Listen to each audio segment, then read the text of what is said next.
Volunteers, someone in your unit is going to do it.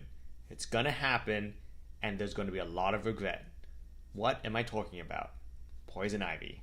Some poor soldier is going to try sleeping on it during JRTC, and it is going to be miserable.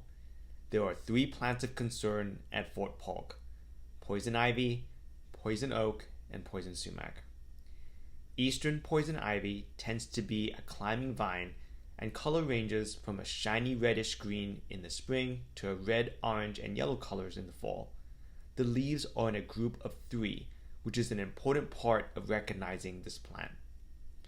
Atlantic poison oak also has leaves grouped in cluster of 3 leaves. Unlike eastern poison ivy, it tends to grow as a shrub that usually grows up to 4 feet in height. Poison sumac does not follow the rules of 3. It can grow as a shrub or a small tree and can have leaf groupings of 7 to 13 leaves. Poison sumac really likes wet soil and commonly grows in marshes and swamps. The leaf stems are noticeably red in color, and the leaves in the fall can become a very striking red color.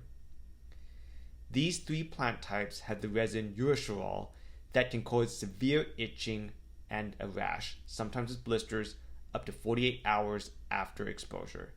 The resin needs to be decontaminated from the skin, clothing, and equipment, as it can remain viable for years. If you know that you have had direct skin contact, wash the skin with soap and water. The sooner the better. Follow this by wiping the area with alcohol, then wash with water again. Don't skimp on the water on this last step. Water is needed to fully flush the resin from the skin. Make sure to launder uniforms using hot water and laundry detergent. For mild cases, calamine lotion can be utilized after skin decontamination. For more serious cases, medical providers can consider the use of oral prednisone. If used, providers should prescribe 15 days worth of treatment, as shorter courses may result in treatment failure.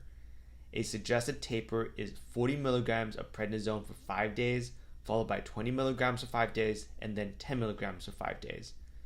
Both medications are part of the approved JRTC formulary. In summary, be careful what you sit, lay, or lean on at JRTC.